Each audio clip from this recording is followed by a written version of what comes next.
Alright guys, so we are finally going to be showcasing up the Rekudom uh, Thunderbolt version. So got the build going on, so I did set it up to custom level 13 max out, and then as far as module, I am going to be using some of the more newer equipment for JP. JP has this new.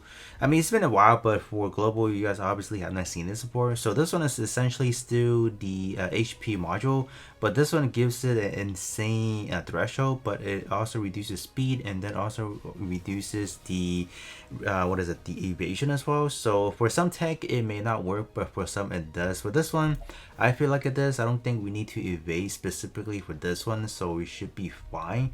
The other setup, we have the following: the Wazeda GPU4, Kassid, Hakashiki, and then we have Dog as well. So let's gonna see how this team kind of performs, and then I'm probably just gonna be doing two different runs. One is going to be without the Shores Zagu, and then the other one is going to be with Shores Zagu.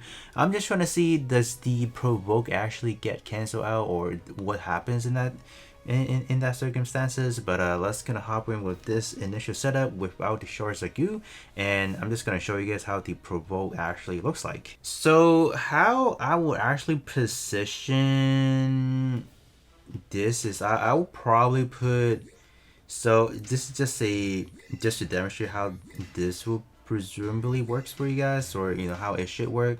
I could probably play something like that, so you guys can see everyone on their team is just gonna target Rekdom right there. So I know in terms of the positioning I'm at, obviously it's more like a diagonal in a way, but they're not like this. What is it? What unit is Mesa? Mesa's not going to go after Kassid because it's gonna go after this one instead. So, and then for let's say, what is it?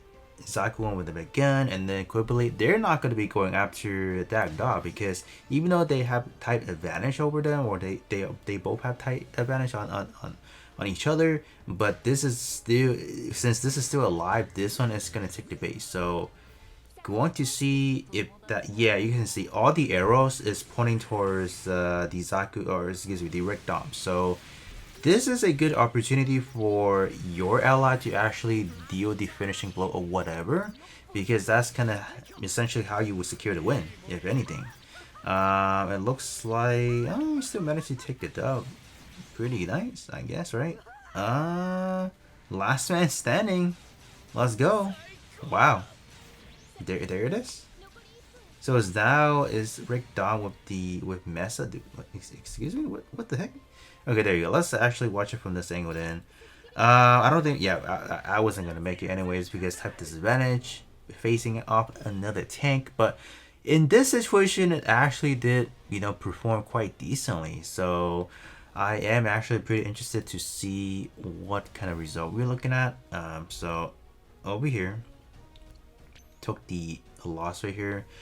But you guys can see the EXQ portion is actually huge, because if you guys remember how the whole kit actually works, there are a lot of good opportunity for this unit to actually deal a lot of massive EXQ damage. So if you don't want to run HP module, eventually global is going to get that module where it is going to increase the EXQ damage even further.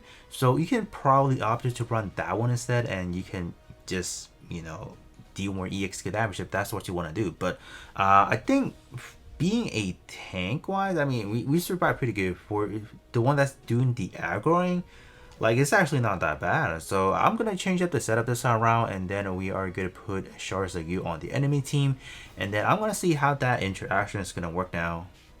Alright, so I'm probably gonna keep it the same setup.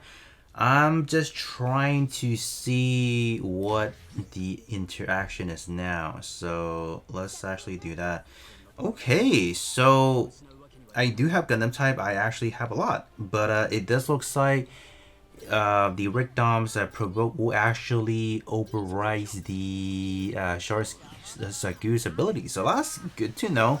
If you guys are worried about they will either cancel out, or they will nullify each other, or Sharks Sagu will have the upper advantage, well, don't worry about that, because in this specific example, you guys can see that the arrow are all still facing Recdom, so that's actually pretty good to know.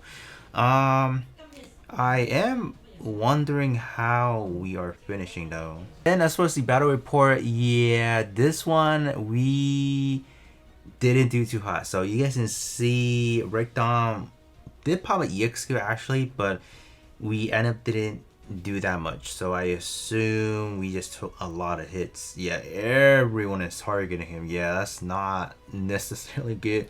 So there's definitely an advantage and disadvantage of running the Rick Dom. Obviously, if you are able to aggro away, and then if your LS is able to deal the finishing blow to just, you know, completely decimate your enemy, that's obviously good.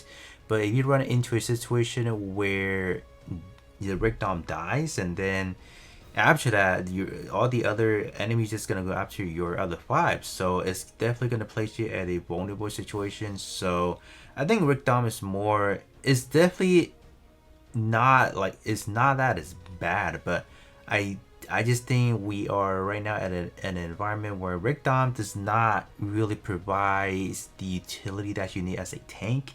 We have already got some Penelope, which is definitely 10 times better as far as being literally a defensive lineup. So I don't think given a situation why you would run Rick Dom. So I'm just saying, like, why would I even want to waste a slot for that unit, right? PvE, I'm not really gonna waste the time to showcase that off. It's because like the aggro is only gonna be for that first 8 seconds. Anything after that don't really matter. So I don't. Yeah, for PvE, like any tank would work. All right, so I don't think this one particularly will perform better than some of the other ones. So that's why arena is what this unit is supposed to be on. Like that's the niche of this unit. So yeah, it's not, I wouldn't say it's like terrible, but I wouldn't say it's something you should run. So there you guys have it. Just a quick demonstration of how the provoke works, and then how it interacts when you have the enemies running the shards of goo. But other than that, that's going to be it for me, and I'll be catching you guys all on the next one.